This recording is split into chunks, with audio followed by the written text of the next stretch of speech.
Like, I have a friend that's going to Thailand in a couple of weeks, and I told her, and she's going out there with her family, and I try to tell her that you got to be careful because a lot of them will try to get you, you know. And it's funny how they say, well, that Thailand is this great place and stuff like this, but it's not what it appears to be. Hey everyone, welcome to Monsters 24 Reacts. Hopefully you guys are doing well and are in high spirits. I want to bring up a little story about something that happened to me back in 2014 when I was in Thailand. Yes, I'm gonna bring back a story that happened to me in Thailand. So here we go. I was there in Bangkok. I think I was in Bangkok for about 4 days, and then I wound up going to Banan for another couple days. So I was there for a total of like a week and a couple days, right? But anyway, in Bangkok, because this is basically where everything happened there. That was just crazy to me, and that's when I started understanding the culture in Thailand more so anything anywhere else. So when I went to Bangkok, I was at this hotel. The strip is really busy. There was a lot of people there, a lot of people, you know, selling you something, trying to pull you in to get you in their club and all that stuff. I was set in a bad area, I'm not gonna lie, because when you first travel, you don't really know where to go. But now I'm very, very cautious and attentive about where I go. So that's a whole different story. So I was there in, you know, this little hotel, and I went to the store. This girl kept, you know, trying to get my attention. So they screaming, "Hey, big boy, hey this, hey that." So I'm like, okay, I just kept walking. And one of them actually grabbed my shirt, like try to like force me like to get her attention. So I instantly turned around and I was like, "Hey, can I help you?" And she was like, "Oh, you know, I'm just trying to get your attention. You know, how you doing tonight? Do you want to come to this place?" I forgot the name of the place, whatever. And I was just like, "Nah, I'm not really interested. I'm just going to the store down the street." So as I was walking, she would just, you know, kind of follow me a little bit, you know, try to still get me to go to her establishment. You know, I didn't pay her no mind. So I don't know if that is something that, you know, whoever traveled to Thailand experienced. I heard that they don't do it as much as they did back in, you know, mid 2000s. Like for me, I was there in 2014, so that's just how it went. So when I was out there, I went to the store, got everything that I needed to get. So I'm walking back, and I seen the same girl, right? This time, this girl, she's like overly aggressive. She was like, "Oh, where you stay? What is your hotel name? With your hotel? You know, what's going on with, you know, this and that?" Like asking me all this stuff. I can help you tour around. So she really tried to sell me into being with her and being acquainted with her. So I'm just like, okay, like what do you have to offer? Because at this point, I'm just like trying to get her to get off my back. So she gave me a business card which has a bunch of tourist type of, you know, information and stuff like this. But she also worked at a club. So like I said, this whole trip was basically me understanding that Thailand is a hustle and bustle type environment, which I can understand, and that's just how that culture over there is. I'm not saying like when I went to the Philippines it was the same, wasn't the same way, but it wasn't as aggressive as it was in Bangkok. So I'm walking down the street with these bags, you know, of food that I bought, and she was just like, you know, "Can you just come in just for one moment? You know, we want you to, you know, get us, you know, help, you know, it'll help us out," or whatever the case is. So me being a person that I am, I say, you know what, I can't, but you know, let me see what I can do. So eventually, I decided after she kept talking to me, I said, you know what, let me just go in, because at this point, she's not gonna leave me alone. So I go in, and we, you know, I see a bunch of craziness going on. I see a bunch of women, you know, topless, women with mini skirts with no panties on. Just a lot of, you know, craziness that was going on in that place. They was dancing. You know, you see all these senior citizens in there. You see a bunch of foreigners. You see, you know, just everybody in there just quote unquote having a good time. And I sat there and I'm just like observing the environment, trying to figure out, you know, what can I say to get out of this situation? Because she was so adamant. She even said she would get me a drink, but I told her that I don't drink. I told her that I'd rather have, you know, like a bottle of water or a bottle of juice or something like that. So she came in and gave me some cranberry juice, which I love. And I was just sitting there chilling, you know, but she was really trying to get my attention. And she asked me, but before I want to say this, because there's scams that's out there that when you say, hey, I need your help, right? They would take your information, they will follow you to your hotel, and then they would try to bribe you into paying them for asking them for help. You are pretty much forced to have them be in your hotel room, or pay for a hotel, because they went all the way out their way to help you. You got to be careful about that, because when you do that, not only that you'll be losing money, but it could be a potential setup. So it is very, very dangerous. Just keep that in mind. If you have an issue, try not to go to a woman that look good, or somebody that you don't feel like they're that's a part of that lifestyle. You want to talk to like a senior, or somebody that's like a normal working concession stand worker or something like this, because if you do talk to one of these women that's sitting out in the streets, just standing there, they're pretty much trying to scam you for your money. That's pretty much how it is, or try to set you up. So you got to be really careful about who you talk to, who you deal with. But me, as at the time, I was my first time being in Thailand, I didn't know that, but luckily I didn't fall for the trap. So anyway, she asked me, hey, what's your hotel and this and that. So I told her, it says down the street, told her the hotel name at the time.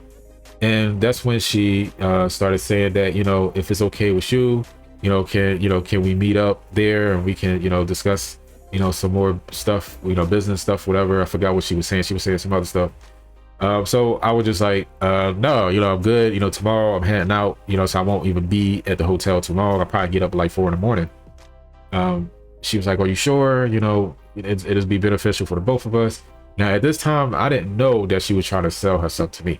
I didn't know this. I didn't really pay no attention. I just went along with my original plan, and just basically told her that I was able to do it, and try to get out of the situation. When I finally decided, after like 10-15 minutes, I was like, it was nice seeing you. I may come back later on, and I went, try to walk out the door.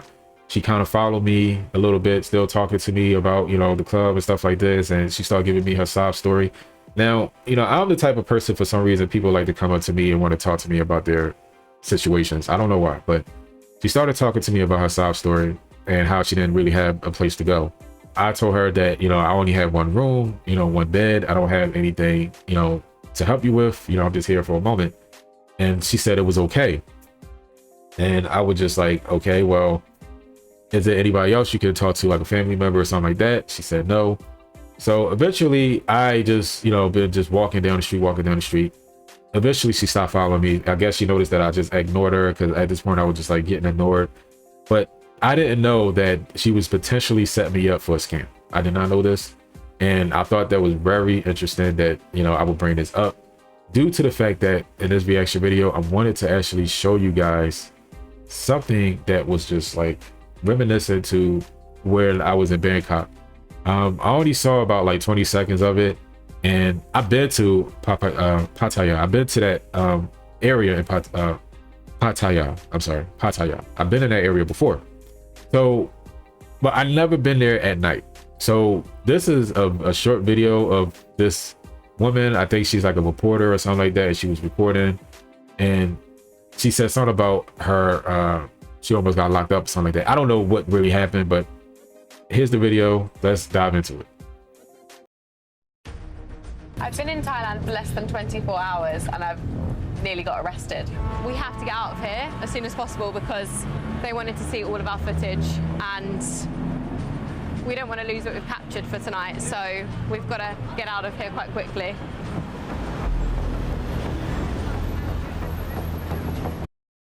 Real quick, I do want to add something here. Like, you see how these women is like standing on the side? You think they're like regular women? You think that, they're just out there just enjoying the scenes and being out on the beach? No, they're actually working. They actually, I don't know if they have any type of handlers or any type of pimps or whatever the case is, but as you can see, they don't look like normal, everyday, typical working women. Now, they quote unquote look good, but trust me, they are not good for you. Those the women that would basically go up on top of you, trying to persuade you to give them, money or take you to a place or hotel or whatever the case is. That's what these women out here is out here to do, pretty much. Like, you don't really know exactly what it is, especially if you're a first time traveler to Thailand. You wouldn't like really see it, But a lot of these women that you think look normal, they're not. Typically, they're not normal. Now, if you're outside like the Providence areas and just dealing with the locals, like the true locals, with no foreigners, no anything like this walking down the street that you see a bunch of them in, they're fine. Like functions, let's say like cooking shows or little things like that, like universities. If you go to these places, you get more so a wholesome person that's serious about their education, that's serious about their life, that don't do the stuff that you see here. So I'm just throwing it out there. That's the difference between those two. But if you see women that's out there on a corner or like on the sidewalk like this, they're not good for you. Just throwing it out there. But the police follow us to our van. It's dicey because the police have threatened to actually arrest a few of our crew members for filming, even though we have a permit to film. We've paid for the permit, so we should technically be allowed to film here. That's only him. เพราะท่านเจ้าหน้าที่ที่ออกติดกล้องก็ไม่เป็นไรใช่ไหมคะ We at the police station, just you and me, just show him, and then all the shot that he want us to delete. We can do that tomorrow. We can come. We can bring the tape. Just you keep this, and then I will. I'm gonna tell y'all, to me, it seemed like they don't want them to record because there's some type of sex tourism going on, especially at night. As you notice that one of the police officers told her that you can come by in the morning, but you can't record anything at night. And far as I can understand, if you touring, you're going to want to take pictures, you're going to want to record moments. So this is quite weird that, you know, this is happening, especially for foreigners that want to come by and just, you know, record their moments. But I think the police know that these people are here to expose a lot of the things that they're doing. And that is quite telling because if you think about it, like I said and mentioned in my past, that this is what they do, and this is how they're able to, you know, get their capital up in the country. You know, they have a lot of funding from, you know, all these other foreigners outside of Thailand. So this is how they make their money. This is how they all, you know, keep themselves afloat as far as like, you know, being like having a major military system and, you know, the government doing whatever they do. It's just like, this is how they act. So I'm just being honest with y'all. Y'all could sit here and try to make it seem like I'm not like I'm crazy, but this is exactly what they do. The police have finally agreed to let us leave, as long as we bring the footage to the police station tomorrow.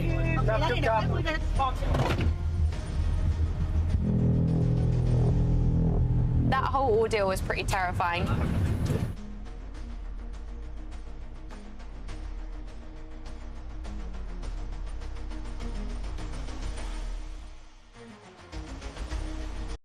Like I said, look at them. They look like normal women. They sit outside on the side of the sidewalk. They standing there. They just watching people walk past, and they just find a potential mark. So you really got to be careful because once you get caught up, that's it. You're pretty much done for.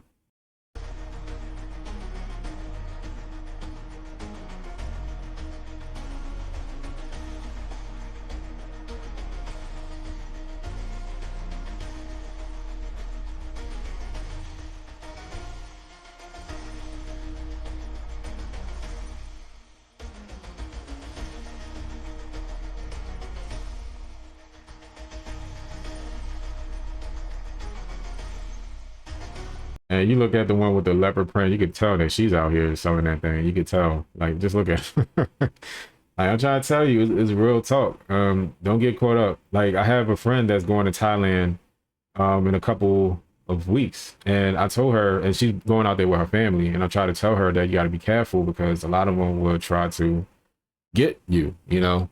And it's funny how they say, well, that Thailand is this great place and stuff like this, but it's not what it appears to be. Now, like I said, Thailand is really nice, but there is more foreign entities that go out there and do whatever they do, buy out certain areas, and they plant their areas into doing operations like this. So just keep that in mind.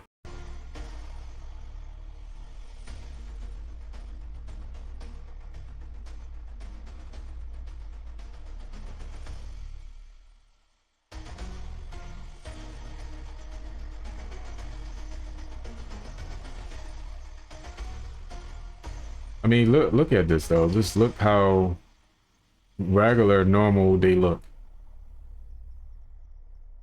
They dressed up you know, they got their little bags, shoes, and everything else like that, but they're actually people that, you know, into that sex tourism thing. So I found that quite interesting. I know this is probably a documentary. It seemed like it's a trailer for a documentary. I would love to watch it because it seemed very interesting to me.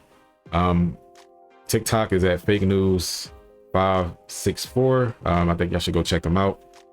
Yeah, this is interesting, very interesting. Like she said, she tried to record, she made recordings. It looks like she made recordings, I should say. Let me correct that. She made recordings of whatever she was doing, and the police didn't want her to record. Now, why?